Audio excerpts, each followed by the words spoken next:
Yeah. Yes. بسم الله الرحمن الرحيم الحمد لله والصلاة والسلام على أشرف الأنبياء والمرسلين نبينا محمد وعلى آله وصحبه أجمعين أما بعد. Today, inshallah ta'ala, is a continuation of the interview series that we started a month ago, the life of the student knowledge. The next person we have is Imam Abu Saajid, Saeed. He's going to be answering questions about his life as a student of knowledge and some of his experiences that afford him an opportunity to be able to graduate and come back and give benefit to the community, which is up on Ukraine and I can't hear. السلام عليكم ورحمة الله وبركاته. السلام الحمد لله عليكم. حمدا كثيرا طيبا مباركا فيه كما يحب ربنا ويرضاه. وصلى الله وسلم على نبينا محمد وعلى اله واصحابه اجمعين. Again, today we are here with one of our brothers in Islam, Imam Abu Saajid, who is one of the imams of the Imam Muslim Family Center that is located in West Philadelphia at 4075 Lancaster Avenue. This neighborhood was notorious back in the 80s that people nicknamed this place the Black Bottom from the years of violence and crime and drug wars that infested this neighborhood. And by the mercy of Allah, with our brothers, we have the ability to open up a Masjid Center in the heart of West Philadelphia. So we're going to start our interview with our brother. Assalamu alaikum wa rahmatullahi wa barakatuh. السلام ورحمة الله وبركاته.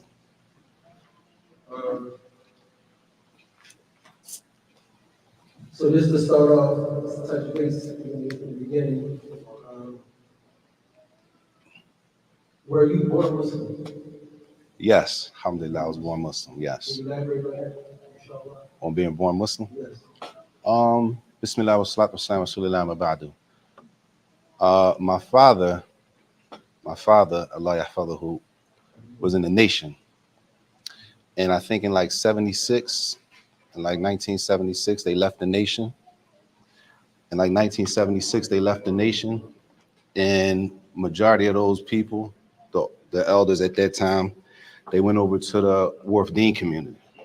So by the time I was born, my pop had already left the nation. So I came up like in Sister Claire Muhammad Masjid Allah in the Wharf Dean community. So were you raised in a large Muslim community? A large Muslim community. Back then at that time, was Islam widespread? It was a lot of Muslims. It wasn't like it is now. In like 96, 97, it was a huge influx of Muslims like we got now, everybody taking Shahada. That happened in like 96, 97 too, something like that. Before that, Islam was strange. Early 90s, it was strange. Late 80s, early 90s, it was strange. Having a Muslim name wasn't like, if your name was like Saeed, like my name is Saeed. So that wasn't like normal. You know what I'm saying? That wasn't normal. So what part of, where you was raised in? West Philly. Not the bottom now. West Philly. Born and raised, but specifically Winfield. So where did you attend high school? 54th Street. Huh? High school. I went to FLC, Franklin Learning Center. That's where you graduated from? Yeah, that's where I graduated from in 98. I graduated from FLC in 98. Yeah. Was education a component inside your family structure? Like, was your family like big on education? I would say so. Yeah, I couldn't come home with C's for real. For real, I couldn't come home with C's, but I definitely couldn't come home with like, I'd be on punishment. If I got like D's, I'm on punishment. I can't even go outside. I can't do nothing. So I had to keep my grades up for sure. So do you have a good relationship with both your parents? Yes, alhamdulillah. I was fortunate to have my mother and father growing up, which at the time I didn't know how important it was. But as I got older, I understood the importance of having a two-parent household. Out of all my homies, my pop was probably the only one that was really there. So my pop was the only one really from the men, from the fathers, for the most part, not everybody, but it was rare that fathers were there, at least in my circle. So how did your father influence you in your life growing up? Oh man, that's a Yes, exactly.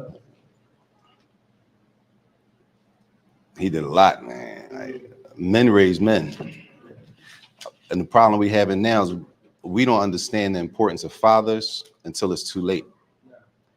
Like men don't understand the importance of being there for their kids until it's late, and the sisters don't understand the importance of their fathers being there for their kids.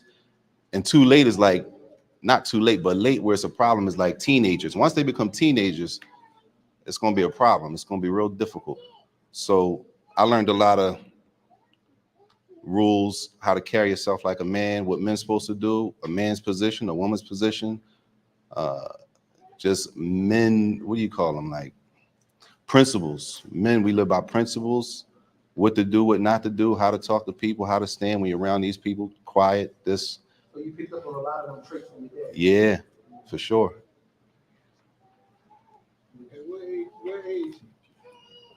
At what age did that trigger go off that you understood that your father, having a two-parent household was? Man, that joint was late. I'm talking about 30. That's just a roundabout. I would even, or maybe even mid-20s.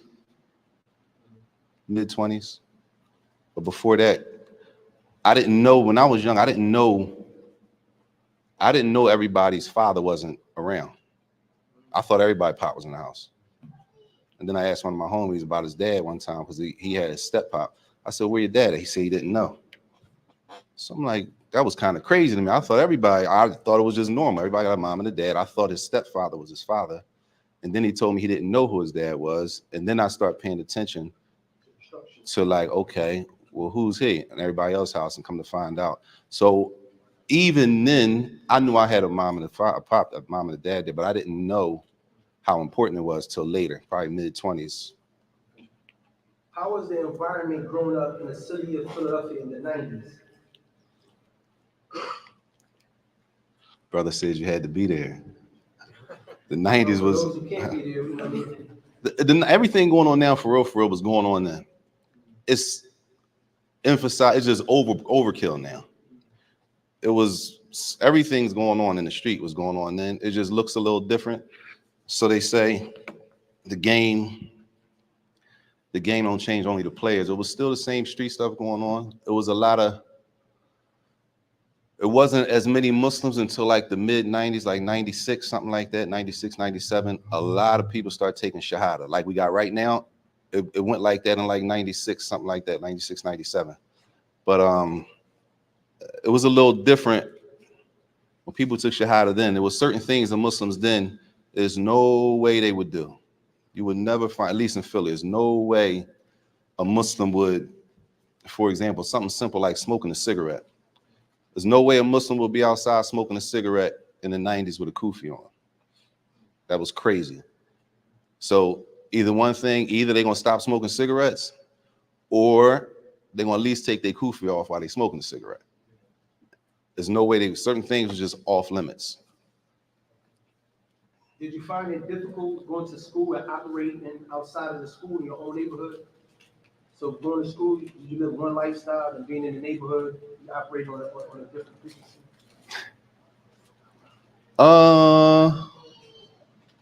The older I got, yeah.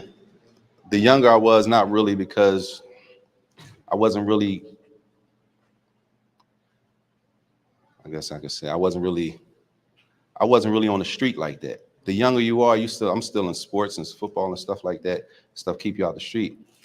But as I got older, then I didn't go to neighborhood schools. I always went to school outside the neighborhood. So I went to school with people who weren't from West Philly in general. They might have been from Germantown, North Philly, whatever, but they weren't from West Philly for the most part. So the older I got, that happened, but initially, nah, not really. So did you find an outlet like sports back then? Like rapping was big and all that music. So did you find yourself like falling in any of them outlets? Yeah, I used to play ball. I played basketball. I did. I played basketball, football, gymnastics. I used to flip.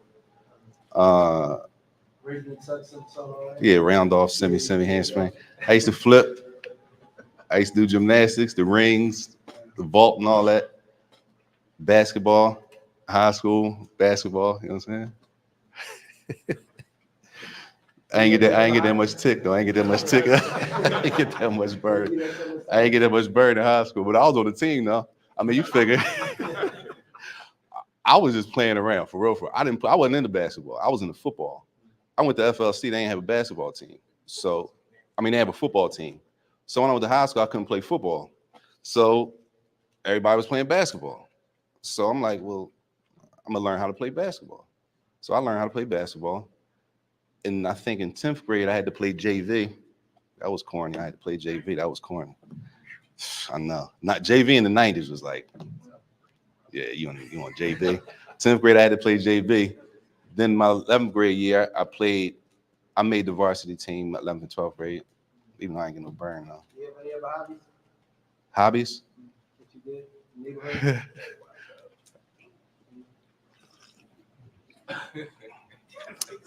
I was rapping by default, man. I wasn't trying to be a rapper, man. I wasn't trying to be a rapper. I only wrote a rap in the first place. A friend of mine got killed, Kev Lee, rahimahullah. So when Kev got killed, I thought at the time, I thought you couldn't cry. I thought we wasn't allowed to cry. Like men, you don't cry and stuff like that. So I thought we couldn't cry. I cried, but I didn't cry a lot. So I thought we couldn't cry. So I wrote we had instrument, back in the day, you got the instrumentals, you got the B-side, you got the instrumental on it. And my sister had one of them karaoke joints in the basement. So I ended up I put everything on paper, call myself putting it on paper. I ain't know what else to do. You ain't supposed to cry. I think I was like 15, 16. I ain't really moving like that. I ain't trying to go do nothing like that. So, because we wasn't into nothing. Kev got killed. We wasn't really into nothing. He had just took Shahada. So we running around. We just having fun for real. We outside having fun. We moving around, but we having fun. We ain't really into nothing like that. So when he got killed, I'm thinking, well, Dad, if they had killed him and we together every day, and we ain't doing nothing for real, they'd kill any of us for real, because Kev ain't really into nothing. So I call myself putting it on paper just to find how to deal with it. And then I call my man Joe. He come over. I'm like, man, I wrote this for Kev. He like, let me hear it. He like, we gotta do another one, another song. I'm like, I don't handle it. We not rappers, so it ain't like I got songs piled up. And then we just started like that. I wasn't really trying to be no rapper. That just was, that's that, Even though we was into music, 80s, late 80s and 90s and stuff, music was big at the time. Music was real big. So, and we was into break dancing and all that, cardboard boxes. And my brother was the radio man. He carried a radio around the way. So we throw the cardboard on the corner. We used to do all that, but I wasn't trying to do that. That's just how it happened. So one of the questions I got, you were saying like your friend Kev got killed when he was around 16 years old. Yeah. Like you said before, stuff was like it is now. Back in the day. Yeah. So was you doing it like back in the day when you were 15, 16, that age was you going to a lot of janazas? No. And was Muslims dying like they are now today? No. Kev might have been the first janazah I've been to, for real. I don't even remember a janazah before his. I didn't even know how to go to a funeral. I didn't know how to go to a funeral. My mom pretty much dressed me for the funeral. She said, no, you can't go like that. You got to put some slacks on and a sweater and some shoes. So I had on slacks, sweater, and the shoes, some shoes. That's how I went. I never been to janazah. I barely even remember going to funerals. So it was after that, from that point on, it started to be more janazas and stuff like that, though, because a lot more people start taking Shahada. So the more people take Shahada, when they die, It's a janaza. So after that, it started being more janaza. Nowhere near like the day though. Nowhere near like the day. So did you find yourself indulging more into like written thoughts on paper and produce rap music? Yeah, I used to write a lot. Was you known for that now? Like, was you good enough to say like the people now? You know, I'm saying this because so many young youth is dealing with music right now, and sometimes Yeah. they don't understand that it's somebody that was affected with it. So this to elaborate. If I was 16, then I think I stopped writing maybe like when I got married. So I was about 5 years in, but in 5 years, that was like all the time. If not every day, all the time. I mean, these not my words because I was good enough, I think. Was you signed? Yeah, I got signed. Yeah. So the stuff that the young people that's facing now, you didn't bid for this. So. Yeah. Yeah. You got to be strong enough. First of all, you got to want to walk away. You got to know that it's wrong. You got to know it's a conflict to deen. You got to care about your deen enough to not want something else to take over your deen. You got to care about that enough. It's really deen, man, deen. Because some people, even when I was rapping, I was trying to be Muslim. Some things I didn't know what to do though. So I might write something and say something about Islam in a rap. Because even before that, you had like poor righteous teachers and stuff like that. They might say like a line about Muslim or something like that. So I'm not even rapping to be no rapper. It's me and Joe. We just writing stuff that we doing every day. We not like trying to go nowhere. It just happened later on that it turned into that. So I was writing just because that's we here doing this every day. It wasn't really I'm trying to be a rapper. But once I got signed, and that was a whole story, ended up getting signed to Sony, that turned into something else. So it got a little. So you had like any like famous friends, anything like growing up?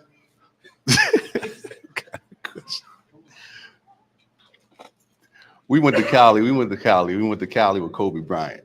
So at that point, when Kobe got drafted, he used to rap. So he used to come around the way. Kev was the real rapper. Stan was the real rapper. He was the rapper in the neighborhood. So if he liked what we did, we was cool with that. We wasn't trying to go no further than that. If he said it was decent, we cool. We done. We ain't got to do nothing else because he the rapper. So Kev was rapping with Kobe, and they end up forming a group.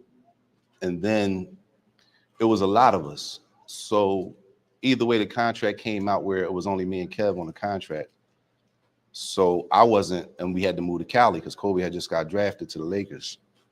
So they wanted us to move to Cali. So I wasn't going because my man wasn't on the contract. I ain't doing it. I don't do that. I'm with, you know what I'm saying? I'm not even trying to go to Cali for real. That's Kev Jones. He the rapper. I'm not even the rapper. So it was a group of us. So they like, no, if you know the joint, go ahead, y'all get on. And then once y'all on, y'all can pull all us on. So I end up signing. And then once I got signed, Kev had a whole situation. He couldn't go. So then I end up in Cali with the group. And then Kev, he couldn't go. He ended up getting locked up. So during that time, like what made you like that wake up call, that light bulb moment to say, you know, like this ain't for me. I'm just gonna leave music alone. That was later. That was like probably 3 years later because I went to Cali in 98. I graduated high school and went to Cali the next month. So by the time I came back, I was done with them. I wasn't done with music at the time. No, I wasn't done with music probably till like probably 3 more years. And it was like Ramadan come, you do everything you're supposed to do during Ramadan. Then after Ramadan, you go back to what you was doing. You know what I'm saying? Knowing that I'm not supposed to be doing it. So I just had to make a decision. Like, if I'm gonna be Muslim, I'm Muslim. I'm not supposed to be doing that. At some point, you just gotta stop. But it wasn't like cold turkey.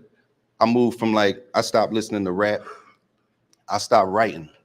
They was tripping. They like, why you stop writing? You can still keep writing. I'm like, yo, what I'm writing about, it's not, I can't, I'm Muslim. That's not, it don't work like that. It's a contradiction. You know what I'm saying? So I stopped writing.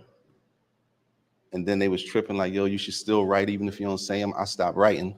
But I was still listening. Like, I moved from like rap, hip hop to like the Ozzy Brothers and stuff like that. That's like a calm joint, like trying to wean myself off music. Because at the time, I didn't know they had like Islamic tapes.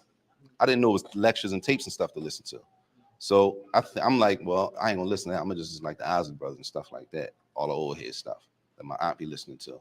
Then when I found out they had like lectures and tapes, like you could listen to Islamic stuff on instead of listening to music, I was done after that. And this is all in like in the 90s, right? It's like late 90s, 99, early 2000, 99, 2000. So how was the Muslim community during the 2000 era? The early 2000s was a lot more. It seemed to be a lot more unity. A lot more unity. Allah says that they didn't differ until the knowledge came. And there was a time where we didn't know all of the terms and all that. We didn't know all the terms and all that. All the technical terms. The Muslims didn't know, a lot of the Muslims didn't know those terms. But what they did know is that you're a Muslim, you're not supposed to be cursing. You're a Muslim, you're not supposed to have no girlfriend. You're a Muslim, you're not supposed to have no boyfriend. You're a Muslim, you're not supposed to be smoking. You're not supposed to be doing drugs. The Muslims knew real basic stuff. That's your brother. You treat him like your Muslim brother. If you need help, help him. That's your sister. Treat her like your sister. It was real basic, and it was a lot less bickering and arguing. When was the first time you heard about a student of knowledge or you first saw him?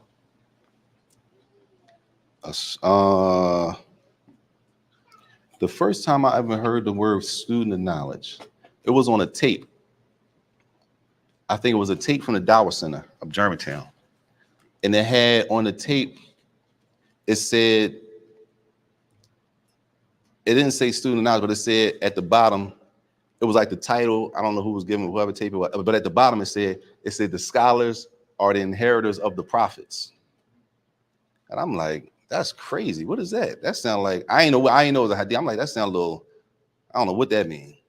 And then it was like little tapes coming out and you would hear the phrase student of knowledge, but I can't remember. That's the first thing I remember about knowledge though. I don't remember where I first heard student of knowledge at though. Was it ever a time during your young age of being a Muslim, your teenage years, that when you saw somebody like an imam or heard a khutbah that it triggered like, yo, like, that's something I want to do, I'm interested in. He said something that moved you. That moved me? Yeah. Not that I wanted to be no imam, no. I just respected Imam Rahim, not Imam Asim Rahimullah, Imam Fareed. Imam Fareed was talk real slick, real soft, right? And I used to like the way Imam Fareed spoke all the time. I didn't want to be no imam though. I just like when he give a khutbah. You know what I'm saying?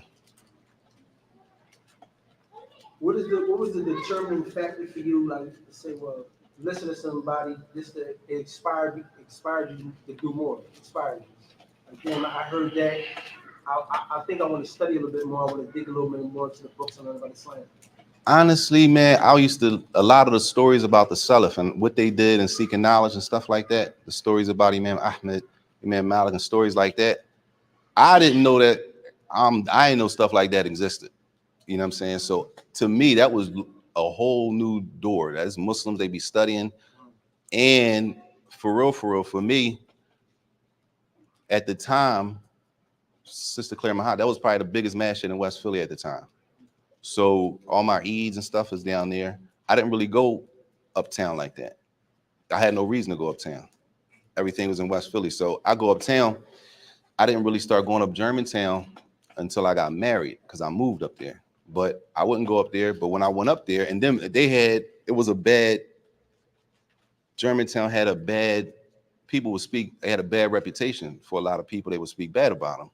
So it wasn't necessarily Germantown. They would just say the masjid won't let you in. They would say stuff like the masjid won't let you in if you don't have a thobe on, stuff like that. So I'm like, I ain't had no thobes at the time. I don't even have a thobe. So how do you gonna tell somebody they can't come in the masjid? So or they won't let the sisters in if they don't got black on. They used to say stuff like that.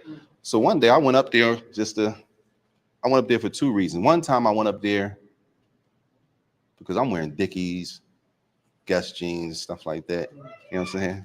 The pencil pockets and all that. So I'm on that. I'm like, nobody, you can't tell me I can't come in the masjid. So I'm going up there. So I go up there and I'm thinking the way the brother was telling me, I'm thinking it's a brother on the door, security.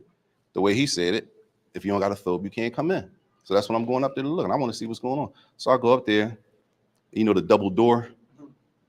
There's nobody at the door, so I'm looking like there ain't nobody at the door. I go through the first door. I'm like, oh, he must be behind the next door. So I bust the door open, like, boom. All the brothers are sitting on the floor looking like, I'm like, dang, mashallah, everybody chilling. Take my shoes off. I put my shoes in the back. And I noticed it was a lot of young faces in the masjid, which is important to me. I came up with Sister Claire Muhammad. Everybody in there was, I'm 16, they my pop age, 50. You know what I'm saying? It was nobody else in the masjid like that. So it was nobody my age in the masjid going through what I'm in my brain, going through what I'm going through, 15, 16, 17. Y'all don't really know what's going on out here in my brain, even though they know. But so when I went to Germantown at the time, I go in there, it's filled with young people, right? And then somebody young led the salat, which was unheard of back then. I said, dang, this is nice. This is all right. It's a lot of young people practicing deen. So that was an encouragement to be a little more serious about my Islam. And they used to do back then, they used to do like on Saturdays. They used to, I don't know these brothers' names. They was brothers, I don't know if they were twins, but you come in the masjid on a Saturday afternoon in the summertime, and there'd be a group of brothers sitting in the masjid reading the Quran. In the middle on Saturday, we young, we talking like 20, 21. You could be out running the street. They in the masjid on a Saturday afternoon, sitting in the masjid reading the Quran. Now I couldn't read Arabic and none of that at the time, but the fact that they was doing that was big to me. So what was the turning point in your life that you decided that you wanted to either study Arabic, at least, and understand the Book of Allah, or even approach Arabic?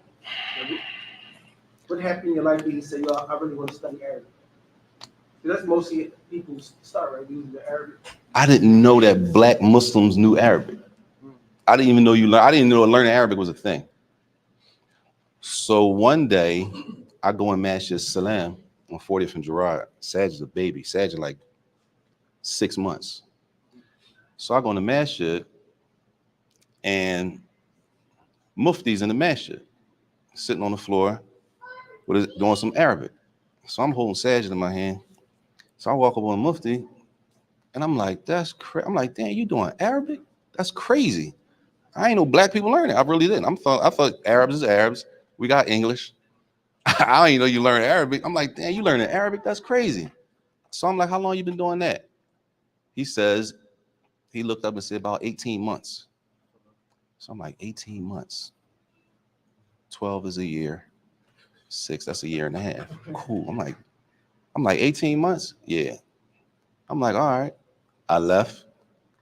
And I'm like, dang, that's deep because he learned Arabic. So that was the first time I seen anybody learning Arabic. I didn't run to go get no Arabic classes after that, but I went to masjid and Amar came up. Amar Jones, Marcus Band. I go to masjid, Amar walk up on me and says, something, you want to learn Arabic? I'm like, I guess. He said, you're going to have 2 tests a week. You got to call your classmate over the phone. When you coming on, I'm like, okay, I'm cool.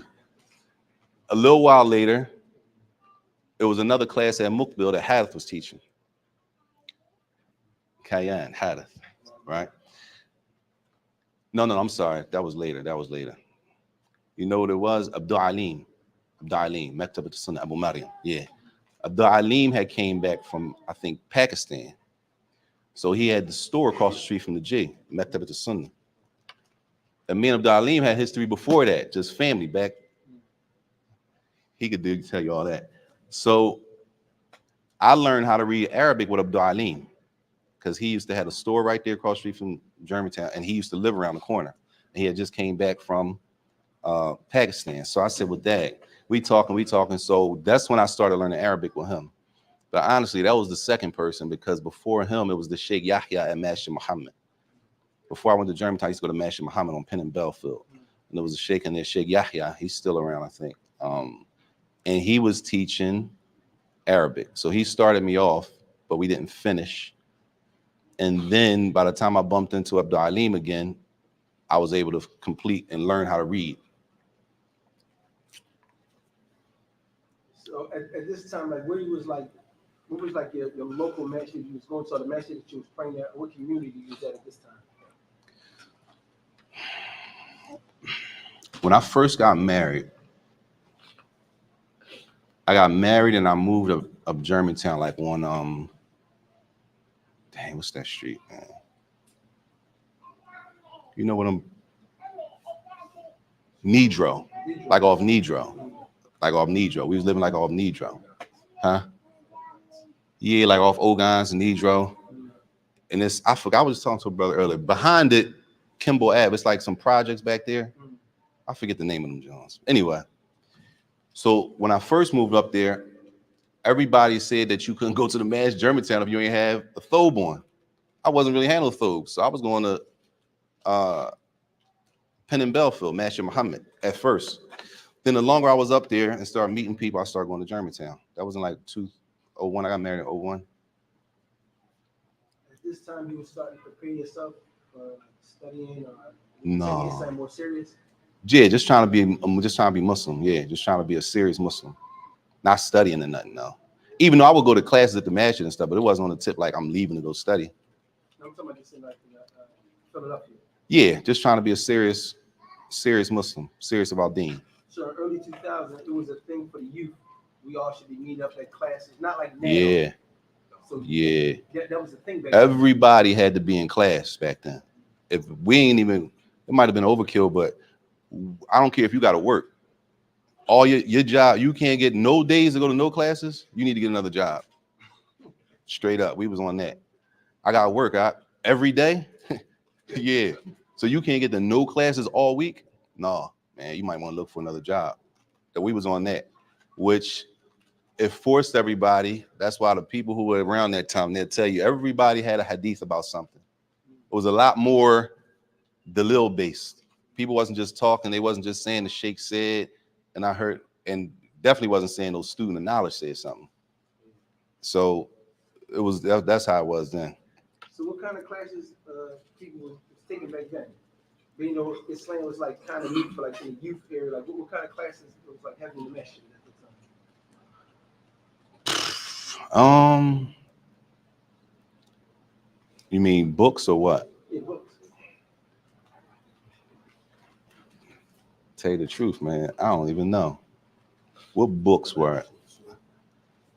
Well, people was memorizing Thalatha. If you were serious, people were memorizing Thalatha Usul. But that wasn't most people. That was just like a small group of people who was really serious like that. It was a lot of like, I remember Afrika used to teach Qawl Mufid a lot, Aqeedah Tawheed and stuff like that. Maybe Kitab Tawheed. Not everybody wasn't teaching that, but kind of like the same topics now, Aqeedah. It wasn't that much fiqh being taught. It wasn't no fiqh. I ain't gonna say none, but I didn't know. I'm just saying me. I didn't even know what fiqh was. So at that time, they had like different da'is that used to come Yeah. in. Did they ever have a student come there like while you was present? I didn't know what a student was. So to me, I didn't know the difference in the beginning between a da'i and a student. And for real, for me personally, I didn't hear people making the distinction between a da'i and a student of knowledge until Shadid came back one summer. And he did that. Germantown. Yeah, to Germantown. He did that talk. He did that talk, man, about Abdullah ibn al-Mubarak. He did that talk about Abdullah ibn al-Mubarak. After he did that, people start saying he's a student of knowledge. Like, it's a student of knowledge. Before that, that wasn't, I don't remember, me personally. I don't remember people saying student like that because at the time, a lot of people had went to Medina to go study. So it was people around, but they weren't referring to everybody as student. Not that I remember, me personally. Not loosely, no, not like that. So how was society viewed at the time? Around this time, it was probably early 2000s, right? Yeah. So how was Islam viewed around 9/11, September 11th? Like 9/11. What was the impact that you saw in the Muslim community during that time? We in Philly, man, it was a little different here. We have a real strong Islamic presence. So some people, I mean, my mom called me up and told me I should tell my wife, she might want to put her scarf in a bun and stuff like that. A lot of people were scared, but we young, we was really like, man, anybody, we Muslim, we not on that. We kind of like not ignored it, but we kept doing what we were doing. We were not the people doing that kind of stuff. So it was just a bad rep that we had to deal with. Did you graduate from college before going overseas studying Islam? Before I left, I finished community. It took me long because I really didn't know what I was doing. So when I graduated high school, I went straight to Cali. I didn't go to school. I went to Cali, got signed and went to Cali. When I came back, I didn't go to school. I came back and I started working. So one day I'm at work, I'm working UPS. My license was suspended, so I had to work the truck. I don't know if y'all never worked the UPS. You gotta work the truck. You gotta load the packages in the truck. It was crazy, man. I'm loading the truck up, man. So it's like May. So it's getting hot. And I was there like in the winter. So May it started getting hot. Like now it started getting hot, warming up. I'm in the truck. I looked up, man, and I said, yo, man, I ain't gonna be doing this joint. I ain't. So I left work. I got off that day and drove the community.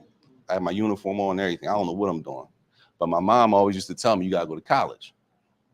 So I drive the community. I don't know what's going on. I walk up to somebody like, yo, I'm trying to take some classes. They like, you gotta go sign up, right? So I end up starting community that summer. That was in like 99. It took me about on and off. I was going back and forth to community on and off until I figured out what I wanted to do. It might have took me like 4 years to finish community. It's supposed to be a 2-year program. I wasn't in there 4 years. I'm in there. I stopped. You know what I'm saying? I go back because I'm in and out, still rapping and stuff like that. So when I started getting serious about Dean and I left all that alone, I focused more on school. Then when I went back, I still ain't know what I wanted to do. You just supposed to go to school. So at the time, I said I'm gonna be a teacher. So then they said, well, the teachers don't really make no money. I said, well, who make the money? They said, if you want to make money, you gotta be a principal. I said, well, cool, I'm gonna be a principal then. What I gotta do for that? All right, so they set me up. You go to community, they set you up on the 2. When you finish, they like gear you to go towards the next school. So I was going to go to Temple. From there, transfer, go to Temple. But I was burnt out, man. I needed to tighten my dean up some more. It was burning me out down there. Because if anybody been down community like high school on steroids, as far as the environment could be bad if you're in the wrong crowd. So I said, nah, man, I need more dean. That's the only reason I didn't continue and go to Temple. So I finished community with associates in like secondary education. Yeah. Did you know anybody personally that went overseas? Yeah, it was a lot of people going. At that time, that was another thing. A lot of people was going. A lot of people were coming back too. So when you talking about before you went, was people going like you first? Yeah, Abu T went from up Germantown. Other brother Tardik had went. Who else went and came back? Sheikh Tahir didn't really come back like that, but his name was floating around. Who else went and came back? Amar was back. He was in Medina. Shaq was back. He was in Medina. So it was people who went to Medina and came back. So that was a thing that was, okay, people go back and forth, but I didn't know what Medina was. Was they in a university? Yeah, they went to University of Medina. A lot of people was going to University of Medina And then when they came back, everybody was just saying they were studying University of Medina. I didn't really know I didn't know what that meant. I don't know, you know what I'm saying? So to me, it was like, okay, he was in Medina studying. I didn't know it was like a real university though, like a complete program of the university. I didn't know that. At this time, like in your like your youth years, did you like had a business go make like Umrah, Hajj around this time? Was that even a thing back then for the youth? Not really, man. It honestly,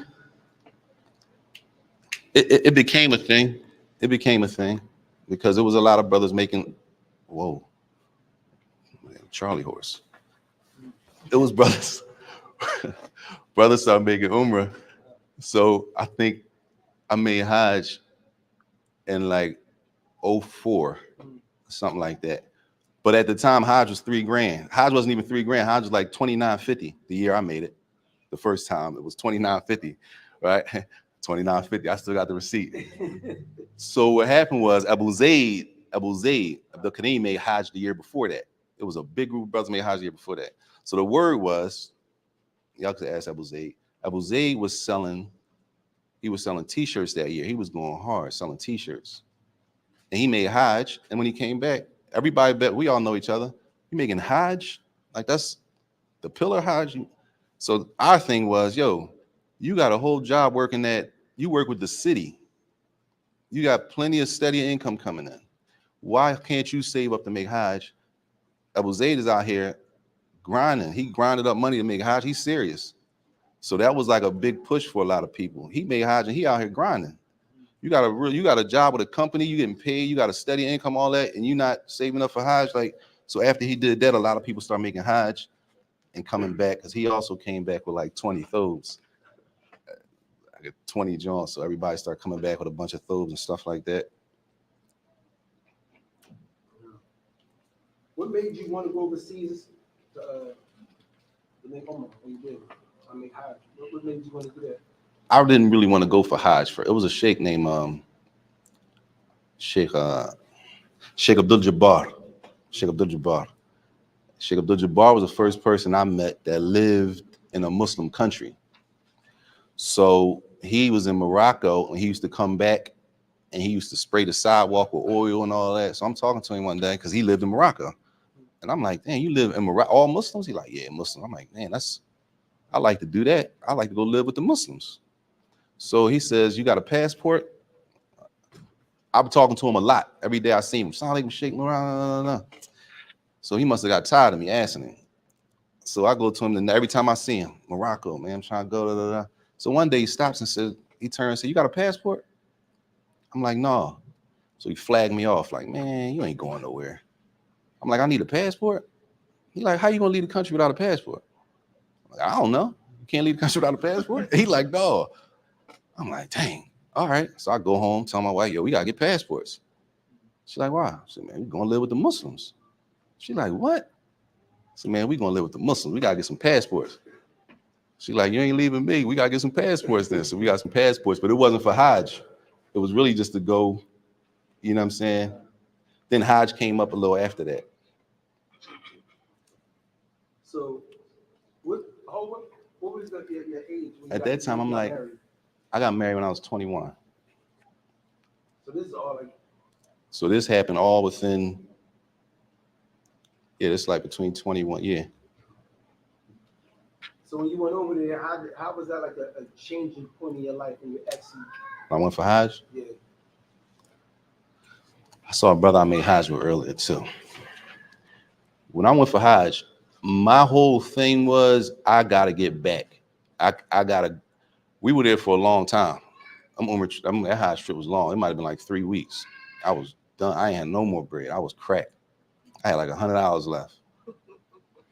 I said, I'm saving this, and it was January. I said, I'm saving this bean just in case it's snowing when I get back and get some boots. Might have grabbed some Timbs when I get back because we was there a long time. So my whole thing was, I know I gotta leave.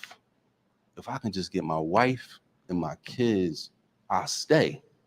I just need my family to be here. I can't stay here without my family. So that's all I was thinking about. I'm just trying to, you know what I'm saying, figure out how I'm gonna get back. And at the time, at the time, I think I only had 2 kids at the time. Yeah, I only had 2 kids at the time. But that was my mind, that was my thinking when I was there for Hajj. I need to get back over here. How did you get accepted to the University of Mecca? Well, What that process like?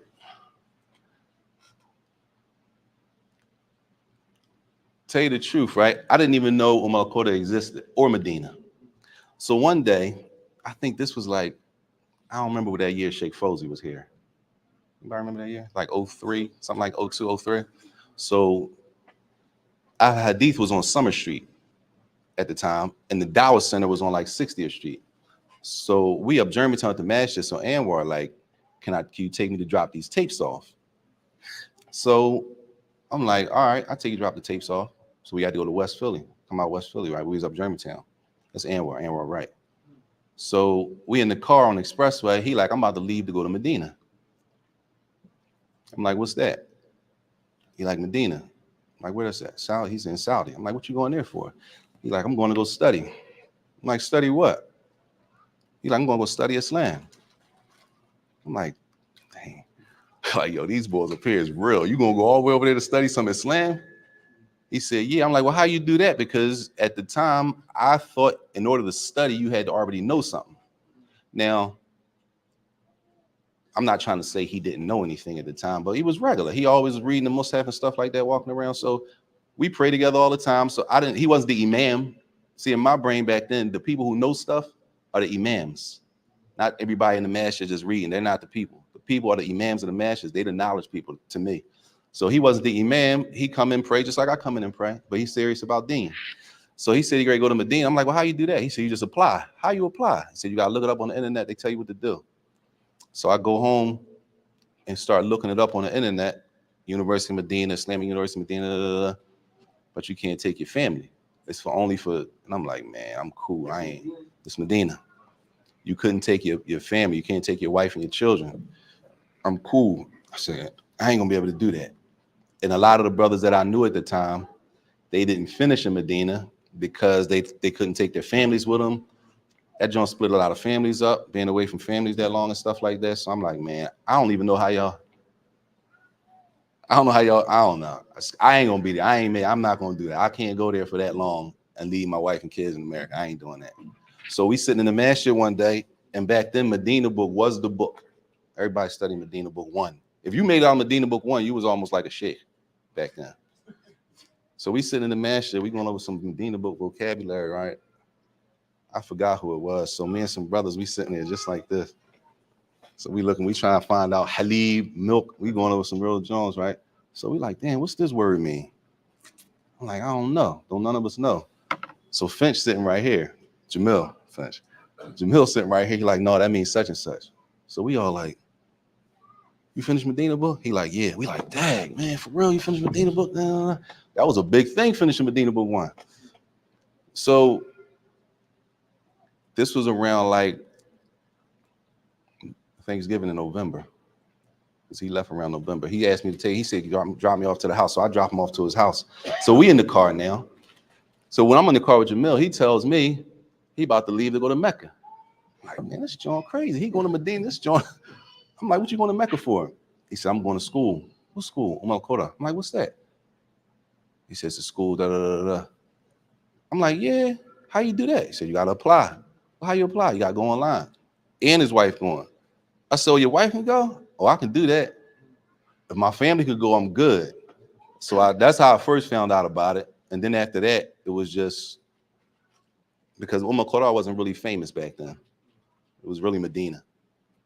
So you had to write or submit something to the university? You had to fill out the application, and then the application you had to write like a maybe a 100-word essay or something why you want to study, something like that, along with whatever paperwork they asked for. So when I made Hajj, we made Hajj in like January that year. So what I did was October, November, December. I got my paperwork together and I mailed it to the school in October. Then I mailed another one in November. Then I mailed another one in December. And then we went there in January and I took one with me. So when I sent it, before I got there, I used to get off work at 1:30 in the morning. I used to get home like 2. And at 2 o'clock in the morning, that's like 10 o'clock in Saudi. So I used to get off. And at the time, I was studying Arabic with Amar at the Marcus Band.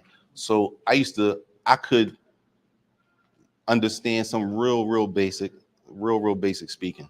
So what I used to do was I wrote up a paragraph in Arabic, and I used to call them when I got off work, call the university.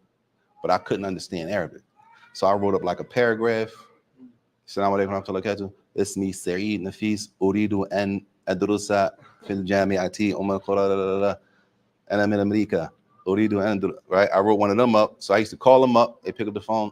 Naam, assalamu alaikum. Assalamu alaikum. And I read my paper off. Ismi Saajid Nafis Uridu an. So boy, he responded in Arabic. I don't know what he said. I'm like, dang, I don't know what he's saying. He bang on me, boom. I call him the next day. I get off 1:30, 5 days a week. I'm good. I call him like the next day, read the same thing. He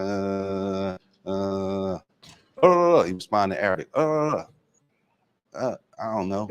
He hang up. So I got Hadith on the phone. I said, yo, I'm gonna call him on the 3-way, right? But I don't know what he's saying. I need you on the phone to translate for me. So I call him up, call him one time. So I got a couple brothers to do that for me. Now, we ain't leave till January. I'm doing this like 3 times a week. Assalamu alaikum. So it got to the point when he picked up the phone, Sheikh Omar, rahimahullah. Assalamu alaikum. When he picked up the phone, right? Assalamu alaikum. He wouldn't say nothing. He just picked up the phone because he knew it was me. Assalamu alaikum. Click. That's what he got there for. That's how much I called him. He wouldn't even answer the phone. Before that, he would say, Assalamu alaikum. Assalamu alaikum wa rahmatullahi wa barakatuh. He hang up. Then he got to the point he wouldn't even say nothing. Just pick up the phone. Wait for me to say something. Assalamu alaikum wa rahmatullah. He bang on me. All that was cool. I did that until I went, and then I handed the papers in for Hajj when I was on Hajj. How many years, like the time frame between you handing the papers that you actually got accepted? It was about, they said, it was about a year and a half, probably. About a year and a half. And at this time, did you know anybody that was over there? At this time, Ali was there, Jamil Finch was there. They the only two in Mecca, though, in Mecca. I didn't know Amin man. I didn't know him, but he was there, Musa was there, but I didn't know, I knew them. I knew the Imam, Ali Davis, and I knew Jamil Finch. I knew them and they there. I know they there. So about a year and a half to take you to get there. It took about a year and a half. So when I applied, I said, well, during that year and a half, I applied. Then I came back, went to work. Because he got in when I left for Hajj, the day I was leaving to come back to America for Hajj, he was in the lobby talking about he's staying. Yeah, Ali. So I'm like, we in the lobby about to come home from Hajj. We almost crying. People ain't even talking like, yo, we gotta go home, man. Everybody sitting in the lobby like, salt. I'm talking about we salty. Sitting on our bags. We about to ride the Jeddah. I'm like, if I could just get my wife, my kids, I just stay, man. So I turned around. He come walking through the door. I'm like, damn, what you doing here? He's like, I'm staying. I'm like, staying for what? I'm like, I'm thinking here for Hajj. I'm like, you about to leave? I'm like, yeah, we about to leave. Y'all leaving too? I'm like, y'all leaving too? He's like, no, I'm staying. I'm like, staying? What you mean? He's like, I'm about to start the school. I'm like, for real? Dang, how you do that? I said, I put my paperwork in, man. What I gotta do? He said, man, go ahead, man. Just make dua. I'm like, now I'm really salty. I'm like, Jamil just got in here, and I'm like, dang, man, I gotta go back to work. I gotta come back home and go to work. So I said to Dr. Saleh, no, I left. So I go back to work. So I'm burnt out, man. I'm like, man, one day I'm at work. I'm saying, man, I'm just John corny. I need to get back over Saudi, man. So I said, if I can make Umrah for like 600, if I could pay 600 for like an Umrah, I'm out.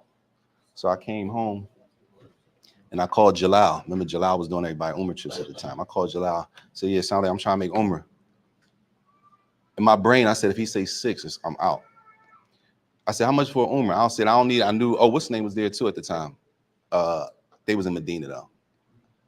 And Anwar was there, Abdul Wali was there, they was in Medina. I said, I don't need no hotel in Medina. In Mecca, I need bare minimum in Mecca. So he said 700. I said, let me get it. Let me get 700. Now the problem was I had to tell my wife because I told her I wasn't gonna go back a second time without taking her. So she was kind of salty about that, but I told her this for us, babe. I said, baby, this for us. This ain't, yo, babe. This for us. This ain't, it ain't like that. So when I went back, I applied again. So when I got back there this time, I took more paperwork, and Dr. Saleh said the names for the new list of students is already done. I said, am I on the list? He was like, man, inshallah. I'm like, am I on the list or not? Because he spoke English. Dr. Saleh spoke English. He like, man, inshallah, the name's in Riyadh. We don't make the final decision. They have to go to Riyadh. Even if we put a name on the list, the list can get to Riyadh and they can remove a name that we put, all this kind of stuff. So I'm like, I said, what am I supposed to do? He said, just go back to America and be a good Muslim. I said, man, that's crazy. I said, they crazy over here. I said, man, they crazy over here. So I left. And after that, I think maybe the end of that year. So it was about a year and a half. Like November, I found out because Ali called me and said, well, he called me twice. One time they lost my paperwork. He called me one time and said, yo, they lost your paperwork. Almost had a, yo, I think I missed work that day. I ain't go to work. I called out. I'm faxing papers all day from the house. I had one of them. I just got a fax joint from the house. The papers, like, it's probably like my application, because of my high school transcript, my application like 30 pages. So I'm in the house, I fax 30 pages over, but you know the fax supposed to give you the confirmation. It don't give me a confirmation page. So I'm like, hey, that joint ain't go through. Fax it again. Fax it again. Fax it again. I'm going to Staples. Go to Staples. Fax it. Fax it today. I'm faxing like I'm all day. Called out of work. I can't even function. They lost my papers, man. Next day, I'm faxing. I think he called me like 2 days later, like, yo. I'm like, yo, what's up? He said, yo, they said, why you keep faxing your stuff? I said, oh, they got it? He said, yeah. I said, oh, man, alhamdulillah. I think I was faxing for like 2 days straight. No breaks. If they ain't give me a confirmation, they ain't give me a confirmation, I kept faxing. So he said, you could stop. I'm like, alhamdulillah. That was probably like in the summer or something like that. So by the November of that year, I think that was the end of 05. I was up Germantown. We had class. We had Quran class, but I don't know if anybody know Qamar ad-Din. Shit, Qamar ad-Din teach the Tajweed classes. Remember we bumped into him now? Down 3801? The African brother? Qamar ad-Din. Qamar ad-Din used to teach Tajweed Quran class on the 3rd floor, the tall one, yeah. So we had Quran class after Fajr. So Ali calls me like, yo, your name on the list. I jumped up and looked out the window like, for real? He said, you at the masjid. We was on the 3rd floor of Germantown. So I'm like, I was scared. I'm like, I'm looking around. I'm looking out the window. I'm like, for real? He said, yeah, you and your wife. Your wife? I said, for real? I said, dang, we got in? I couldn't even believe it. And that, from then to the time, it was about maybe 3 months from then to the time we had to get rid of everything and leave. I'm gonna get rid of everything. So what did your family say? Man, they thought I was crazy, man. Like, they knew you was leaving. They thought I was crazy. My family thought I was crazy. He said, you going what? What you gonna do? I'm going to study Islam. I'm going to study, learn Arabic. Learn Arabic. You going all the way. Now, at the time, I had the only grandkids. You going to go over there? You taking the kids? Yeah, I'm taking everybody. We out. You really, it was like extreme. They was like, but Saajid, but Saajid do what he's supposed to do though. But I don't know what he doing with this one. He be doing what he's supposed to do with this a little crazy now. So everybody wasn't, that happy about us leaving. You know what I'm saying? It wasn't no hate, but It was some people who understood. The people who understood. The people who didn't understand, they had some reservations. You know what I'm saying? So it was like a 3-month window frame. From the time I got accepted to the time we left, probably so, yeah. Because I started in February, I think, the second semester. So we had to get there probably the end of January, something like that, the beginning of 06. So when you got there, like, where did you start at? For people that don't know, like when you go to Islamic University, like where do you start for a person that's learning? I had already did Medina Book 1 and Medina Book 2. And I did books in between Medina books with Amar. So I could read. I had some vocabulary, couldn't speak that well. Don't really understand. Understand is like, what I'm saying, if you say like little words, but if you put it in front of me and they got the vowels on it, I could read it. So I finished book 1 and book 2, knew some grammar, some nahu and stuff like that. But I started level 1. When I got there, I started on level 1. There's 4 levels. I started in the first level. How long was the Arabic program? Arabic program was 2 years. 2 years, 5 days a week, 6 hours a day. And you can't fail no classes. You can't even get a low grade. And a low grade to us, what's a low grade, Sheikh? Sheikh, what's a low grade? What was a low grade to us? 88 is low to us. That was low to us. I got a joint lower than that. I almost cried, man. Astaghfirullah. I got a joint, man. I ain't failed, but that joint was a 77. That was like, astaghfirullah, man. I was embarrassed, right? It was only between us. I was embarrassed, man. I told Jamil, I said, man, I got a 77, man. He said, it's cool, man. You be working and stuff. I said, you only say that. You know that don't mean nothing to us. You working all that, none of that don't mean nothing to us. Not now, sir. You could be working, everybody working.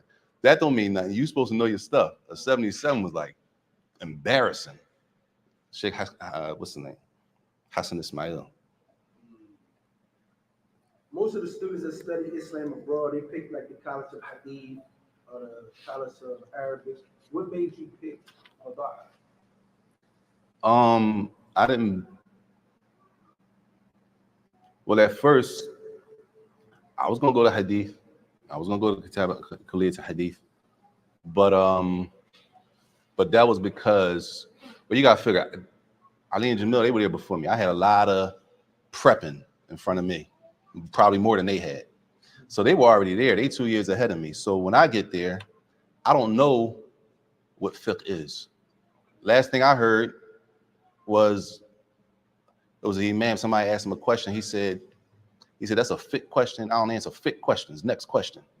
So I'm thinking fiqh is bad, right? I'm like, a'udhu billah. People asking fiqh questions. That's crazy, right? That's what I thought. So when I get there, I'm in the language program. They started the college. So when they started the college, they both started in Sharia. So I'm like, what y'all studying? They like, I think they're like fiqh. I'm like, fiqh? Whoa, that's what the imam was saying. That we, you know what I'm saying? He said it's a fiqh question, he asked me a fiqh question. I was like, what's fiqh? So I forgot which one. They like, the halal and haram. Like, what you supposed to do if this happened? What you supposed to do if this happened? And it was very rare we used to have classes like that back then. It was real light, not that many. So I'm like, oh, that's decent. That's fiqh. He said, yeah. I said, why do they call it Sharia? Because I don't know the terms. So that's when, but they were at that point, I wasn't even nowhere there yet. I'm in the language program, but that's how I found out about what it is. Sharia became a thing where, like, once I learned what it was, and since they 2 years ahead of me, and since they're already studying fiqh, when they do their review, we together all the time, so I'm listening. Oh, that's what that is. What's the hukum on this? Man, I think it's obligatory. Why? I don't know. Don't you gotta do that? Yeah, because of this. So they already doing it. I'm 2 years back. I'm in the language program. So by the time I get to graduate, which I didn't get right in, I had to sit in Takhassus for a minute, the Arabic program he was talking about. I had to sit there for like a month. That joint was stuck for the law. That joint was bad, man. So I didn't learn about Qadha until I think Jibril. Jibril was in Qadha. That's the first time I heard about it. Jibril was in Qadha, but nobody else was in Qadha at the time.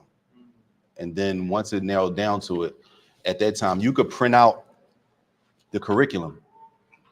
So if you want to go to College of Hadith, you can go on the website and print it out, the whole curriculum, and look at it. And then you could print out the curriculum for Sharia and look at it. And you can compare what you're going to be studying and stuff like that. And Sharia, in my opinion, at the time, had the Hadith curriculum didn't seem, I don't want to say, it just didn't seem like, I'll give you an example. They'll tell you on the curriculum how much Quran you expected to memorize in your program, right? I'm just giving you an example. When I looked at how much Quran it was, now I didn't have that much Quran, but I looked at it, I said, well, that's not that much more than I already know. That's not enough to make me want to go there for that. So I was looking at like, what's going to make me want to go there? And I didn't really see anything that made me want to go there.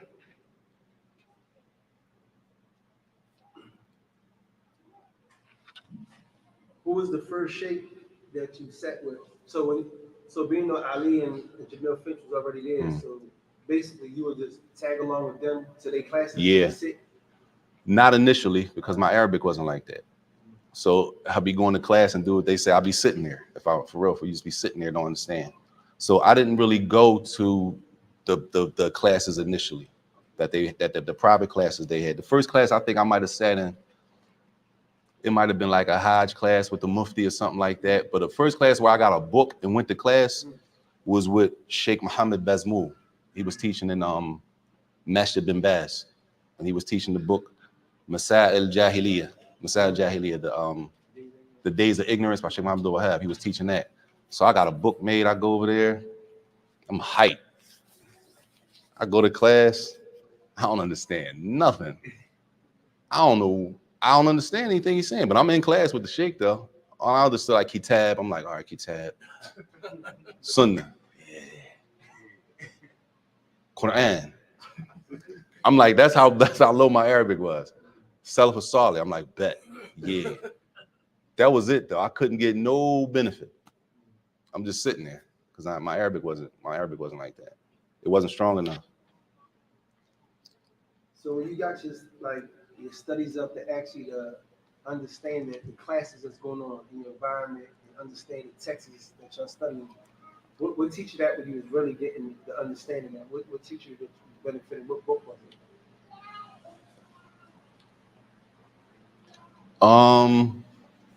When I finished the language program, by the time I finished the language program, the Mahad, at that time specifically, I used to listen to Sheikh Saleh Al Sheikh tapes a lot because his Arabic was so clear, fusha, slow. So when I listened to it and understood, it gave me a lot of confidence. Because when I finished a language program, I didn't feel like my Arabic was strong enough to go to the college. So I was going to take off a semester and just work on my Arabic. So by the time I go to the college, my Arabic would be stronger. That was my plan. It didn't work out like that. So, and then when I did get into the college, I got there a month late because I had to go sit into Khassas because another brother from America, his grades was higher than mine. He had already had Arabic. He knew Arabic, but his grades was higher than mine. So two of y'all can't go at the same time. That was the rule. So you got to go to Khassas. That joint was bad. So I'm into Khassas for like a month. So that means the university semester already started. So I got there a month late. When I get there a month late, I'm thinking that I'm not going to understand because my Arabic is just not really like that. But the first class I sat in was Madkhal Dirasa Sharia, the introduction to the Sharia. And I understood like the majority of the class until at the end the teacher started speaking in slang, and then they lost me. But the class was over. That's how that went. Did you ever get a chance or the ability to study with Sheikh Rabia? Yeah, we studied with Sheikh Rabia. Fridays after Asr. What scholars from the ulama that you benefited from in Mecca, and what science was it? Say it again? What scholars from the ulama that you studied with, like private classes that you had with, after you have time in, what classes that you actually like studying with the ulama that you get from? Private classes, Sheikh Abdul Majid Subay Hafidahullah, Sheikh Muhammad Al-Harbi that was here. Sheikh Abdul Majid probably was the longest. It was probably, how many years y'all did? I probably did like, they had already started when I got there. I was there 9 years. The first 2 years I wasn't in the class. So I probably started with Sheikh Abdul Majid after the language program. So probably like 7 years with Sheikh Abdul Majid. Sheikh Muhammad Al-Harbi, I didn't start with him until like we moved over to Shadi al-Hajj. It might have been like 5 years. Sheikh Wasiullah probably gave us like 2 years. Sheikh Wasiullah Abbas, I feel the love. That's on a personal tip. Personal meaning it's only maybe 5 of us in the Sheikh, and that's it. Some classes is just me, Ali, and Jamil for a long time. It's just us 3. Maybe later on, like some of the Saudis started finding out we were sitting with Sheikh Abdul Majid, and they was like, how y'all get personal classes? They was trying to come and stuff like that. One of them might come show up for like a class or 2, and then they wouldn't come back. So personal classes, it's only like, I think the largest personal class we probably did was probably like 7 or 8. Sheikh Muhammad in the beginning. Yeah, in the beginning with Sheikh Muhammad, it was like probably 7 or 8, but then everybody faded. So it was just me and Ali, it was just us 2. What about your public classes? Oh, let me use this. I could use this. Let me see. Now, let me see here. Publicly. All right, you got the head to Kibar ulama like Sheikh Salih Fawzan, Hafidahullah, the Mufti, Sheikh Abdul Aziz Ali Sheikh, Hafidahullah, Sheikh Abdullah Ghudayan, Rahimahullah, and Sheikh Salih Luhaydan, Rahimahullah. They used to come down every summer and during Hajj. So every summer they would come down and teach at the Haram. So that was like the summer joint. You go down to the Haram and you sit with the heads of Kibar ulama during the summertime, and that'd be like, they be on for like maybe like 6 days a week. You do that in the summertime with the heads of Kibar. Sheikh Muhammad Ali Adam in Ethiopia, he used to teach in the masjid at the end of Shadi Mansour. He had his own masjid he was teaching in. I went there for like, first I went there for like a class he was teaching Sahih Bukhari. So I get there, and Sheikh Muhammad Rahimahullah, he was like a computer. His joint was like, it was way over my head. I didn't even understand Arabic. So I thought I was like sitting in a bad spot in the masjid. So I was like, damn, I don't understand nothing he's saying. Let me move over here towards the speaker. So I move over by the speaker, and the masjid is packed. And I'm looking around like, y'all, everybody understand that? I don't even understand what's going on. So I got the book in front of me, and he's teaching Sahih Bukhari, right? But while he's teaching Sahih Bukhari, he's doing fiqh at the same time. He's doing usul al-fiqh at the same time.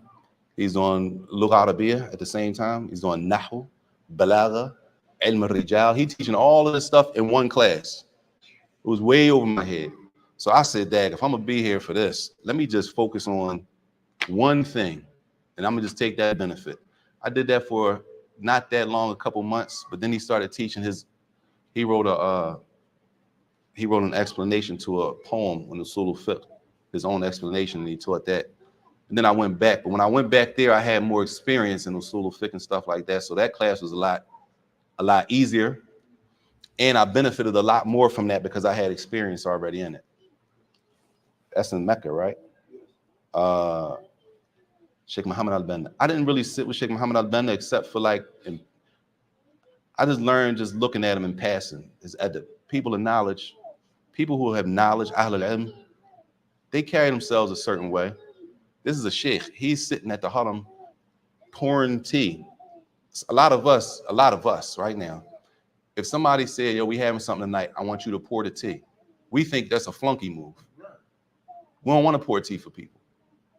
That's a flunky joint to us. This is a person, ahl al-ilm, from knowledge. He voluntarily goes to the haram, sets a whole joint up, sets a whole station up, For when people walk into the masjid, he sits there and pours tea. That's what he goes to do. Allah yarhamu, rahimahullah. We say, yo, we having something tomorrow, man. I need 2 brothers to pour the tea for the event tomorrow and 2 sisters to pour the tea. Ain't nobody doing it. It's flunky John to us. So I didn't sit with him, but just watching how he moved and dealt with people, I benefited that the knowledge is supposed to humble you. And the people who know, they don't treat the people who don't know real disrespectful and harsh. Like when I left, that's almost pretty much what we were doing. Sheikh Nizar, Sheikh Nizar. I didn't spend that much time with Sheikh Nizar, but it was so much benefit and it was fun. It was fun. That was at the end. I didn't meet Sheikh Nizar until like probably the last year I was there. And Sheikh Nizar is one of the judges, a big judge. We used to go down I was able to go down to the courtroom a couple times and sit in on a real Islamic court session with real stuff going on. That's a whole joint in itself. Sheikh Hassan Bukhari, Hafidhullah. I benefit a lot from Sheikh Hassan Bukhari, especially in the Mahad, because he explains stuff very well for people who are learning Arabic. You got to figure the Arabic program is people from all over the world in your class, but none of us know Arabic.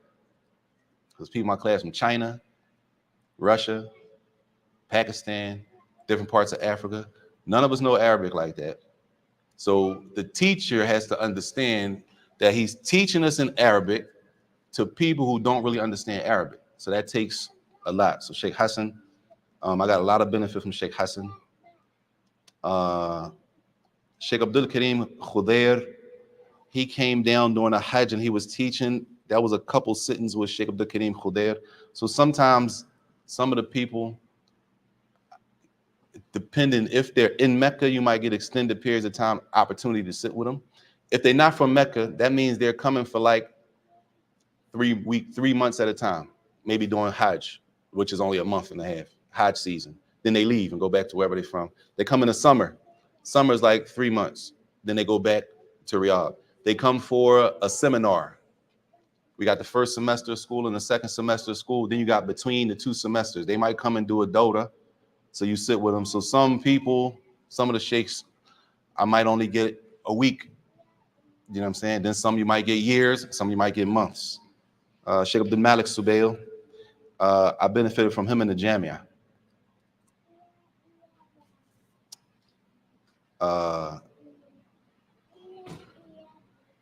In Medina. Anybody I sat with in Medina was usually, I would only go to Medina for usually 2 days at a time, probably 3 days at the most. So for example, we went to Medina one time and I remember that year, Sheikh Ubaid, rahimahullah. Sheikh Ubaid had just started, it was the first night of Umdat al-Fiqh. Remember that? He had just started the book Umdat al-Fiqh. Now we was already doing Umdat al-Fiqh with Sheikh Abdul Majid, and he was just starting it. So when I go to Medina, I'm only there for the weekend, you might as well say.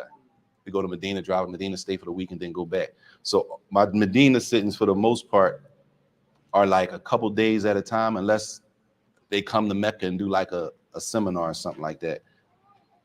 Sheikh Abdul Muhsin, Sheikh Abdul Razak al-Badr. All of those are you go to Medina, you go pray Fajr, the Sheikh is teaching after Fajr, you go sit in the class and benefit after Fajr.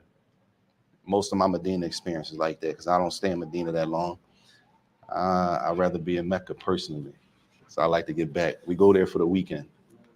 So what was the difference between the students of Mecca and the students of Medina, in your opinion?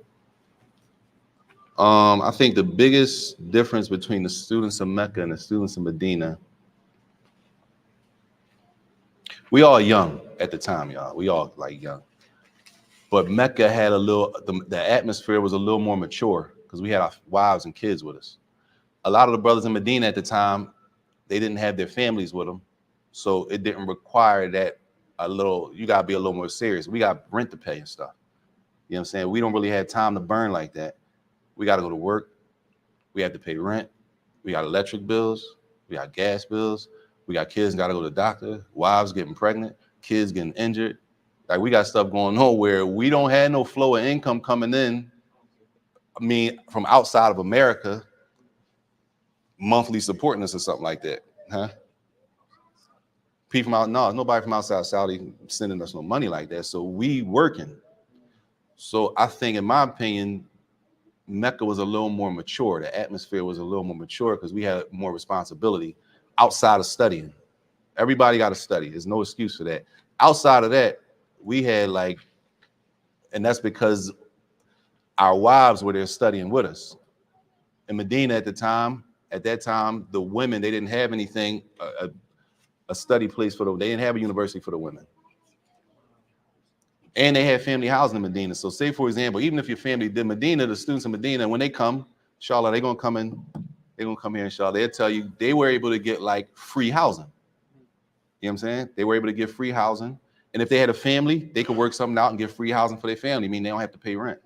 We weren't able to do that. Everything, they basically said, okay, you here, you want to study? Yeah, you got your wife? Yeah, she's studying. Cool. You got kids? Yeah, that's on y'all. Y'all figure out how y'all gonna live. That's not our job to take care of your family. That was pretty much it. You get a stipend every month. Your wife get a stipend like $200 a month. Your wife get $200 a month.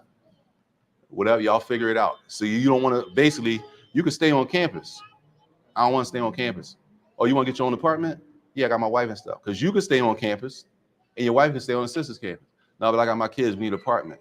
That's on y'all. Go ahead. How you gonna do it?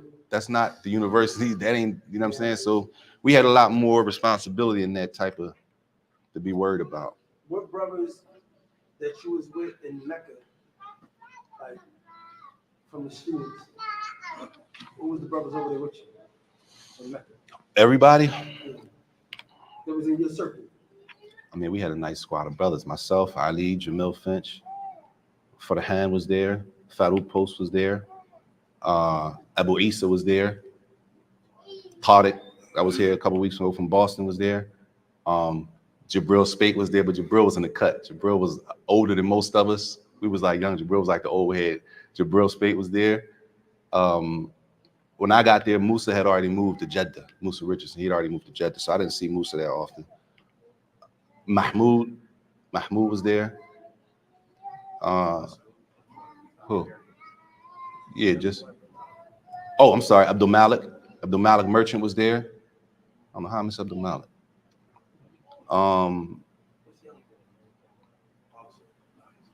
Carlson was in Medina.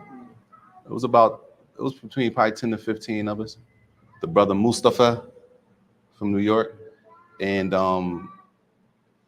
so it was about 15, let's say about 15 brothers from America there at the time. Salman, a brother named Salman. What part? I don't know where he's from. It's from Texas, right? Alabama. It was about maybe no more than probably 20. 20 is high. Probably 15 to 20 brothers. So how you feel about the statement that Jamil Finch made about stop teaching? About him not teaching? Yeah, he just stopped all his classes. Allah, I don't know what's going on, but what I do know is this is how I look at it. We got ulama, scholars who gave us a lot of their time, personal time. And a lot of scholars that we were able to benefit from that dedicated their time to teaching. I do know, this is what I know, those scholars expect that we're teaching. So all of us should do our best to teach. I don't know what's going on with the situation with Finch, but I know this. It would be better for the Muslims in Philadelphia if he was teaching. I think it would be better. He got more right to be teaching than other people. Like people teaching that for real, Talib, like knowledge-wise, just based on what I know, knowledge-wise, some people shouldn't be teaching, but they are. Now you got somebody who graduated. You won't have a bunch of graduates walking around from the College of Sharia that's black American Muslims from the city, graduate from Kuliya to Sharia. We don't have a bunch of that. That's not an everyday thing. You know what I'm saying? So I think it's definitely better if he's teaching, for sure. The law make it easy for him and make his situation better. I mean. What classes did you find that was most difficult? Man, the first class I found difficulty with was in the language program, when I got to level 3, we had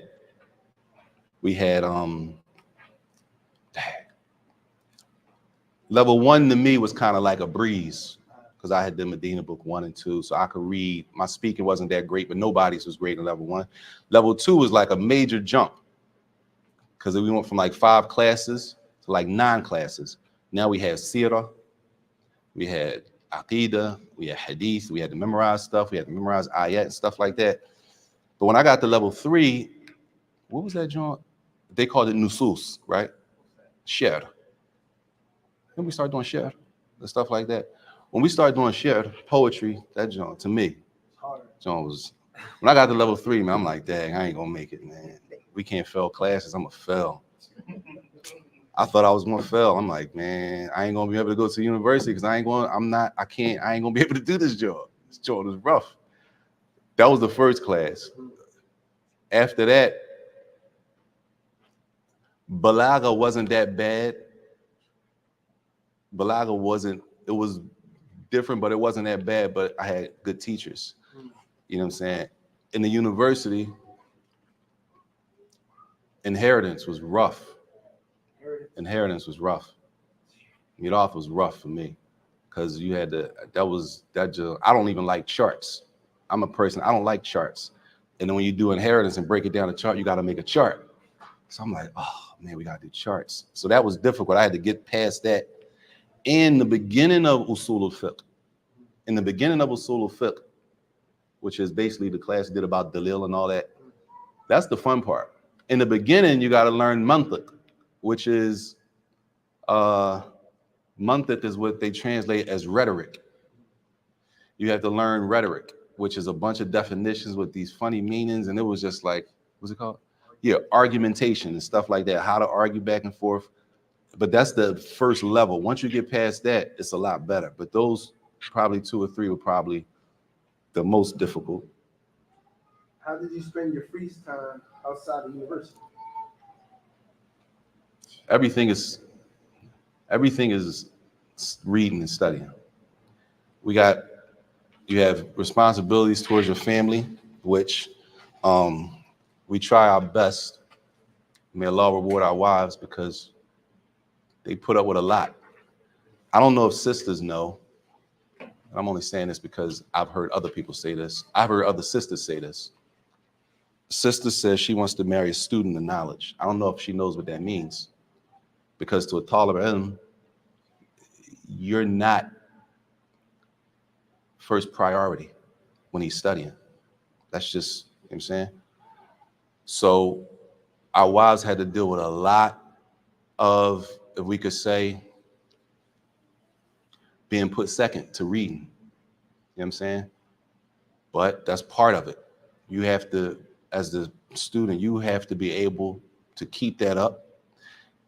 And if Allah bless you, your wife is patient enough to deal with you continuously doing that. You know what I'm saying? So that was big. Allah reward my wife and give her Jannatul Firdaus. I mean, for dealing with it, it's a lot. It's a lot. I mean. What was the hardest part of transition from Philadelphia into Saudi? What was the hardest part?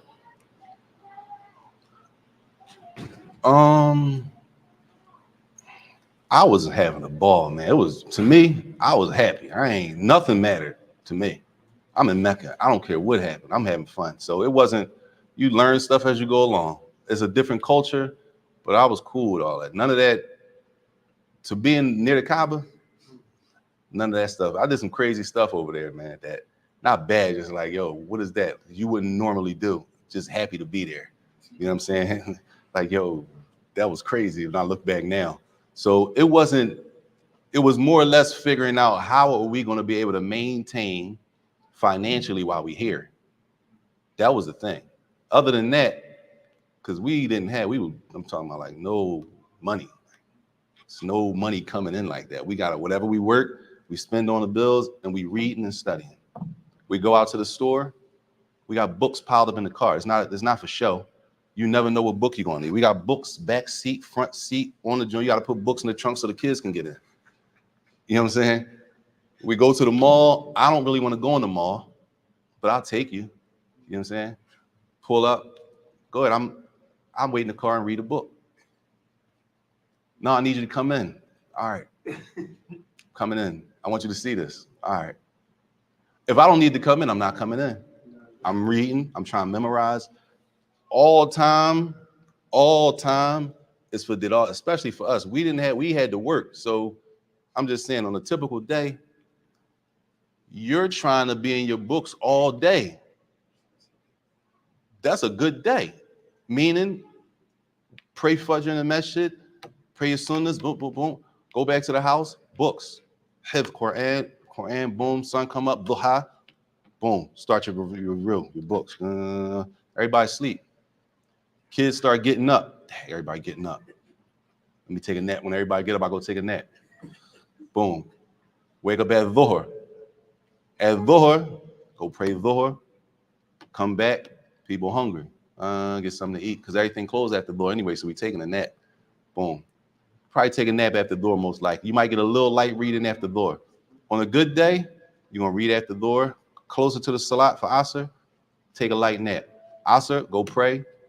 Good day, I'm talking. Come back, read till Maghrib. Boom. You might really have to break and do something. Dag, all right. Well, if I'm gonna do something, let's make it between Maghrib and Isha.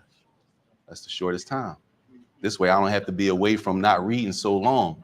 Because if we go after Isha, that's a couple hours off. Now you're gonna blow a couple hours out that joint. So we said, well, let's go after Maghrib. We can go after Maghrib, get it done, and be back by Isha. If you could pull that off, that's a good one. So everything is trying to get back to the books. That's it.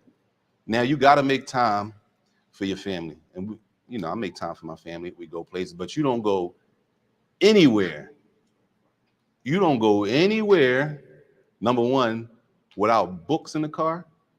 And you don't go anywhere during test time. All that got to wait. Sorry. Everything. They not bleeding. If the kid's not bleeding, if nobody's dying, all that stuff got to wait. All of it got to wait. It got to be emergency. All right, boom, we go get that. And if we go this time, for real, I'm really not going in. So you got to understand, I'm not going in the store. So we don't go anywhere during test time, and we don't go anywhere without our books. That's how it was. What college did you graduate from?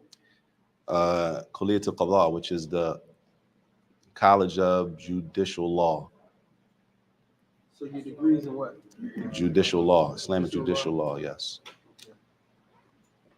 How many years did you live in Mecca?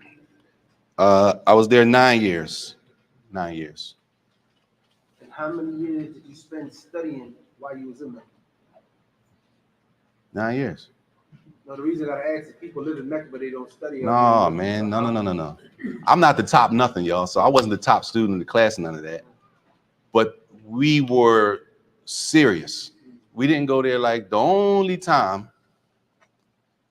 downtime was after finals. After finals, because you might be taking finals sometimes for like a month. If the teacher delayed the final is not a week. If the teacher keep pushing the final back, you got this final this week. Next week, you got 2 finals, right? The following week, you got 2 finals. That's 3 weeks. Well, the teacher from the first week, meaning you're preparing for finals for a month, maybe a month. The teacher from the final the first week, he pushed it back to when? Next week. So now instead of 2 finals next week, you got 3 finals next week. You know what I'm saying? Now that you get the next week, the teacher might push it back 2 weeks. So you preparing for finals for maybe a month. You know what I'm saying? Hopefully, well, we were not like none of us. We weren't people who read because it's test time. We didn't study like that. We don't read because it's test time. We reading every day. Every day we see each other, we going over something. That's why it's funny that brothers come back here and now y'all just talk, no dalil, no like, come on. When we start doing that, we get together, it's every day. What's the ruling on this? What's the dalil? Why? Who said that? Where you get that from? You read this? You understand this? I don't understand this, John. Do you understand it? That was our typical John. So we heard about these famous gatherings when the students of Mecca used to go down to Medina and debate all night and stuff. Did you witness these debates? Yeah, I was there, but most of those, everybody there was ahead of me. So most of those, I was still in the language program for most of those. You know what I'm saying? So most of the time, they would pull me and I'm listening. I might get in there a little bit because I do know that John now. But what's the deal? I got to fall back. Never mind. Go ahead, y'all got it. You know what I'm saying? Most of them, I wasn't in them like that because at that time, Ali and Jamil 2 years ahead of me. Mufti was there in Medina. He's at least 2 years ahead of me. Well, Mufti was like 4 years probably, knowledge-wise. Anwar's there. He's 2 years ahead of me. Abdul Ali's there. He's 2 years ahead of me. So everybody's like ahead of me. You know what I'm saying? I'm 2 years behind everybody. So I don't really have the tools to really be in them conversations like that and really give any input. If I did say something, you know, the Medina brothers, they like, you just with them because they from Mecca. I'm just saying, I mean, it make more sense to me. You know what I'm saying? So they had better delivery. They coaches delivering Dalai. I mean, I'm not an arguer, number one. When it comes to debating, right? Finch is good at debating. Abdul Ali is good at debating. Ali is good at debating. Like, you got some debaters, but over him, it probably be Mufti. They be up all night. I'm talking about they be all the way to the advance of Fajr. There's no sleep for them. I got to go to sleep, me personally. Fajr's in an hour. I had to lay down and close my eyes because mentally I'm gonna be messed up. Damn, we up all night. So I gotta take a quick nap and just wake me up for Fajr. Then I'm talking about they up all the way, wake back up, they still going. On the way to the masjid and Fajr, they still going. Get in the masjid, pray 2 sunnahs for Fajr, sit next to each other, they still going. Pray Fajr, salam out, dhikr, get your shoes, still going. Back outside the masjid, all the way back. That's just how it was the whole time. I'm talking about we sitting down eating dinner, we go get lunch. That's the whole time. That's what it is. So if we go to Medina, we here like 2 days. That's the whole joint. They come to Mecca, it's the same thing. That's just how it was. So the brothers in Mecca, the 15, 20 brothers that was around. No. Oh, go ahead. I'm listening. Did y'all have like that same type of chemistry? Nah, not. It wasn't bad, but myself, Ali, and Jamil, we were usually, when we would take trips like that, usually be us three. Yeah. You know what I'm saying? So we did a lot more of that with each other than with everybody else. Not to say they couldn't do it, but we did that a lot more with each other. We lived close to each other. You know what I'm saying? We were like close all the time as far as where we lived at. So we see each other a lot more. We work together. So you know what I'm saying? Did you know after graduating that you have to return back to America? No. I thought, man, I didn't even know, for real, when I left, I didn't even know it was Qura was a real school. Like, I didn't know it was a university, like, that you graduate from. I thought people just go there to seek knowledge, student knowledge, like you learn Arabic. So I get there when I first got there, and I met Ali Roach. He had just graduated when I got there. So we all drove up somewhere. We went to Jeddah, something. We got the kids, the boys, we go to the beach. The Camel Bird, yeah.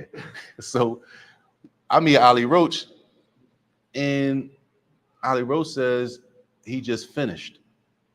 And I'm like, finish what? Finish studies. How you finish your studies? We never finish studies, right? You always learning. How you finish your studies? That's crazy. He said he finished the school. Like, how? I didn't know you finished, because at the time, for real, most of the people who came back from Medina that was in Philly, they didn't finish. So all the brothers that were back, they didn't finish. The people who did finish, like Sheikh Tahir, he wasn't back in America. He stayed, he was still there. I didn't personally know, I didn't know Abdul Razak. He was there, but I didn't know him. So the people that I knew that came back to America, nobody that I knew finished. When I left, Amin Manning had just came back, and I left. I didn't know anybody that finished. So when I went there and he said he's finished, that was kind of crazy to me. I'm like, what do you mean you finished? How you finished studying? And he said, no, he graduated. I'm like, you graduated? You can graduate? Like, And it still really didn't even register. I'm like, man, this boy tripping. He leaving. I'm just getting, all right. You leaving, all right. That's how I looked at it. What was the hardest part of coming back to America? The hardest part coming back to America? Before we even started that, the hardest part was facing the reality that you got to go back to America. Like, yo, we really got to go back? I went with a one-way ticket. I got my wife. I got my kids. I'm going to live with the Muslims, learn Arabic, study with the scholars. I'm good. I come back every now and then, see my family. I'm cool. I didn't even know we had to come back until some of the teachers start saying, when y'all go back to y'all country and give dawah. And I'm like, man, I'm from Philly. We got plenty of people giving dawah in Philly. I'm good. So I'm looking at the other brothers in class like, y'all going back? So when you go back, that's how I'm talking to people. Like, damn. I'm like, damn, when you go back, you gonna open up a masjid. That's how I'm talking to people. I'm like, yo, when you go back, you gonna open up a masjid? Inshallah, that's decent, man. You're like, where you from? I'm like, man, I'm from Philly, man. We got du'a, like, we got students, you know what I mean? So I'm here. So when the teacher said, when y'all go back and give dawah, and then some brothers came from some brothers came for Hajj or Umrah or something like that. They wanted to sit, I forget who it was, one of the sheikhs. They came back and he was like, yeah, the sheikh said, when we go back to America. I said, the sheikh say that? So I'm like, they expect us, they think, in my brain, I'm like, they think we're going back? They really think we're going back? That's crazy. We ain't going back. I'm gonna go back, I'm coming back here. Until when I really understood, like, okay, your ID runs out. Like, your ID expires. They don't have to renew your ID. Like, it is an end. That was difficult to accept that. Like, dang, maybe we can go to the master's program. That'll give us some more time. Let's all go get masters. At least masters, you get like 4 more years, at least 3-4 more years on the masters. Then one day, they put a joint out. They put out an announcement said, anybody over 30 can't get into the master's program. Remember that? We was tripping. That just cut like 5 years off my stay. That's about because all of us was over 30 at the time. So anybody think about staying at that point, we were all over 30. So that was out. So now it's like whenever you finish, you're gonna be done. So the first thing was really coming to grips like, dang, man, I really gotta go back. Not that I really gotta go back, because I wasn't even gonna come to Philly. I said, yo, whatever I do. Remember I told her, I said, listen, Shay, I'm not going to, whatever I do, I ain't going to Philly. I'm gonna go to VA somewhere. I'm not going to Philly. He like, why not, Shay? You know, he wasn't here, but you was in Maryland when you left, right? I'm like, we ain't going back there. He like, what you doing? I'm like, I ain't going back there. What you gonna do? Man, I'm going somewhere. I ain't going to Philly. I only came to Philly because when it really hit, we have no money. We have no finances. You don't have a choice, but you got to do what's easy. I said, dang, I got to go back to Philly. I had to go back. You know what I'm saying? I wasn't planning on coming back to Philly, though. That wasn't the plan at all. And it definitely wasn't planning to open up no Monicas, no IMFC. So what was the plan when you decided, when you knew you had to come back? What was your plan? I ain't had one. I didn't have a plan. I didn't have a plan. Not even come back to teach? No, I did not have a plan. I had no plan, sir. So what made you decide to start teaching when you came back? Because I came back and people expect you to teach. You learned all that stuff. You're not teaching. How you not teaching? And then other students like, yo, y'all got to teach. Y'all not teaching? How you not teaching? You got to teach. He was already imam in South Philly, so he's already teaching. So I'm like, dang, you teaching? That's crazy. I'm like, dang, you an imam? That's wild. You be giving a khutbah? I'm like, dang, every week? That's crazy. That was crazy to us because we've been wrapped them in books for the past 9-10 years. We're not teaching. Nobody's teaching is not even on the agenda. That's nowhere. Everything is learn. Now you got to, like, you pulled away from your learning environment. Now you got to turn around and teach everybody. Like, I'm trying to read. You got to teach people. That means you got to talk to people. I mean, you got to give time stuff. You know what I'm saying? It's different. I didn't have a plan to teach. I had a plan to come back. I didn't have a plan to tell you to. Just gotta leave. So what advice the scholars gave you knowing that you was returning back to America? Teach people. like Sheikh Muhammad said, you teach people the basic foundations of Islam. Teach people the basics. And that's why we do what we do, because that's the advice we gave. Don't be wrapped up in all the mess that's going on, because the scholars we sat with, they know everything that's going on. We have conversations with them. They know everything that's going on. This one is an innovator. He's this, she's this. They know about all that because we had conversations with them.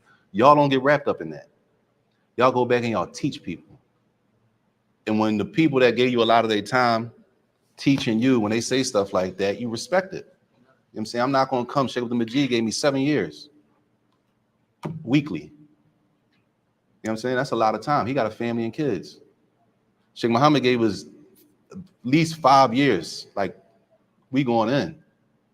He got kids, wife, like, you know what I'm saying? Business going on. They got jobs. They taking time out to bring us in your house. You know what I'm saying? He's pouring tea for us. Like, they gave us personal time. They tell you, listen, y'all go back, y'all teach, and y'all do this. You take the advice and you try to use it to the best of your ability. Was there ever a goal that you set out to do Islamically that you haven't done yet? Yeah, it's a lot. Finish the Quran. We don't give enough importance to the Quran in our communities. We don't give enough importance to Arabic or the Quran. So a lot of us, it'd be decent. It's like something on the side. We're not willing to really go the full mile. We don't give importance to learning the Quran, how to recite the Quran, memorization of the Quran. How many people really, really want their child to be a hafiz of the Quran? Like, that's really a desire. Not many. You know what I'm saying? But when it comes to dunya, there's nothing wrong with being whatever profession you want to be. Ain't nothing wrong with it. When it comes to Allah's book and that dedication, as a community, we really fall short in the importance of it. So me personally, that's a goal that I didn't finish yet, finishing the Quran. What advice would you give your younger self now? If you had a chance to give yourself, Man, your younger self. leave bulls alone. Bulls is time wasters. They be wasting your time. They ain't really study like that. Now they know they ain't studying. They see the potential in you, so they want to waste your time and distract you from studying. Leave them. We really opened up and really start benefiting when we start leaving the brothers who kept talking about bid'ah, this one and that one. You come to learn they not really studying. They not really holding no knowledge like that. And now that I'm talking to you, you really wasting my time. I done wasted 3 years talking to you. I done wasted 3 years with you wasting my time. And I just figured it out. And I can't get them 3 years back. You know what I'm saying? I don't care who it is, how long I've known you. You wasting time, and you wasted your time. Now you want to waste my time.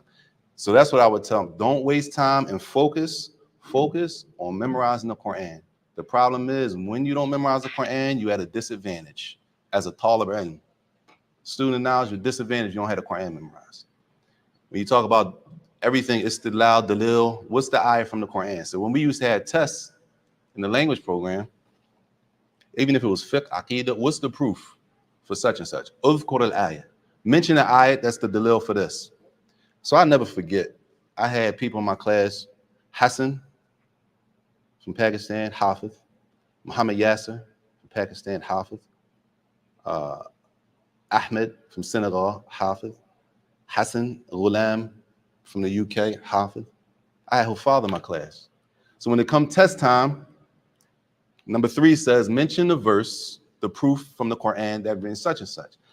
When you mention the ayat, you have to write the ayat as it is. No summarizing the ayat. What did Allah say? Call Allah Ta'ala. And I'm looking at the paper and I can't remember if the verse says lem or len. Is it lem, len, takun, lem takun? So you know how you be thinking? I'm like this. Lem takun. I look at Hassan. Damn, I know he know it. Lem takun. Ahmed Hafid, I know he know the joint. Dang. See? Lem len. And I gotta sit there trying to figure it out. What's the meaning? This gonna make it majzoom. This gonna make it mansoob. I gotta do all that because I ain't memorized Allah's book. The dalil was in the Quran. So that was a big thing that I really wasted time and didn't give enough importance to. With all of the good Quran teachers I had some good teachers, man. MashaAllah. Allah reward all of them. I mean, And what advice would you give the youth who are watching that might be considered about applying to one of the universities? What advice you have for them? be sincere and being a good Muslim, number one, like Dr. Salih told me. Be sincere, be a good Muslim, and don't play. And one thing about studying, man, you got to be willing to be on your own at some point. You have to be willing to step away from the crowd. You can't be with the crowd all the time. You can't please everybody. You got to do what's right. What's right is right. What's wrong is wrong. If you want to go study, at some point, you got to jump out there. It's always going to be something telling you don't go. If I could just do this, if I could do this one more thing, then I'm going to go. Something else comes up. I'm going to just do these two things and then I'm going to go. At some point, you got to jump out there, especially if you're young. You get a little older, I'll be looking back now, I say, yo, that was crazy, man. But I was, I don't know, what year was that? Almost 20 years younger. Some of the moves, I might not do them the same way right now. You know what I'm saying? So at some point, you got to, as they say, take a leap. You can't be scared, even though it's scary, because you don't know what you're really getting yourself into. But as people doing it, as people been doing it. So just be sincere. Try to be upright, practicing Muslim, do the right thing. What's right is right, what's wrong is wrong. As they say, Bismillah, go for it. And talk to the people who already did it. It's people that already did what you're about to do. Go talk to them and get some advice from them. See where they went wrong so you don't do the same mistakes. For the last and final question, how did Sheikh Muhammad al-Harabi, how did he feel when he finally came to see his fruits, his students, or what they had here? How was that? I was here when he came, but how did like the conversation you had with Charlotte? It was nice. This is what he did say, because he prayed in a couple different places. He didn't just pray here all the time. He prayed in masjids, different masjids. And he said, y'all masjid is the most comfortable masjid. I'd rather be down there. Yeah. He said, y'all got the best spot, right? Being comfortable wise, right? And I think he was happy to see that we did take some advice that he gave us. You know what I'm saying? Sheikh Abdul Majid also, that when we tell them what we're doing, they like, I sent them, that's good. Y'all did it that way. The way y'all did it is good. We ain't perfect. We're not perfect. We just tried to do the best that we could, understanding what we've been through, what our teachers expect from us, what's needed, and what we have to offer. Can't give you something that I don't have. So based on what we can do, we just try to do the best with that. People lunched on Sheikh Muhammad being here too, man. People really lunched. Yeah, People what advice lunched. did he give us before he left? Sheikh What Muhammad, advice did he give you before he departed out? we got to tighten up as far as us studying. It's difficult, y'all. This is on the side. It's difficult to really study when a lot of people depending on you. Yeah. You know what I'm saying? We're in a position now of, this is dawah for us. It's not talab al-ilm. If we was talab al-ilm seeking knowledge, a lot of people, it'd be a lot less talking, it'd be a lot less classes going on because we're busy learning. So this is a whole different realm that we're in now. Now we have to pick our heads up and actually talk to people, listen, back and forth, answer questions, deal with situations, which when we were studying, we in a bubble. We in a bubble, we studying, and that's what it is. You know what I'm saying? So he said to us, well, he was asking the questions. Number one, we got to tighten up on our studies to review, which honestly is difficult when you're in a position of people depending on you. It's difficult for me to stay sharp, for him to stay sharp, if a bunch of people depend on you for questions. You know what I'm saying? So sometimes I need to go under the radar and disappear to reboot. I need to reboot. He needs to reboot. I can't keep dealing with all this and not reboot. Why? Because if I don't reboot, if he doesn't reboot, I'm gonna get rusty. If I get rusty, I start forgetting. If I start forgetting, you know what I'm saying? So sometimes you gotta fade, reboot, and be able to come back. So that was part of what he told us. And another part was He was kind of surprised at a lot of the questions the people were asking. And y'all kind of for real, for what I can say, y'all kind of made us look bad a little bit. You know what I'm saying? Y'all making us look bad a little bit, asking these crazy questions. He looking at us like, yo, y'all ain't teach him that? What are we gonna say? If he says nope, if he says y'all ain't teach them that, y'all had some questions about salat, questions about right? Y'all ain't teach them that? How many salat classes we done had here? How many classes on fasting we had here? How many classes on this? But if he says y'all didn't teach them that, what are we supposed to say? Throw y'all under the bus? Yeah, we be teaching the class to shake, they don't be coming. We supposed to say that? We don't say that. We ain't say that. We just ate it. Yeah, shake sah. We gotta teach more. Y'all gotta teach more. Y'all gotta make sure y'all teaching the sah, sah. We take it. Because he's trying to figure out why they asking those kind of questions. And some of those questions, and it's not to say, some of those questions he expects us to be able to answer them. So to you asking the question, you might say, ask the sheikh this for me. Yo, ask the sheikh this for me. Cool.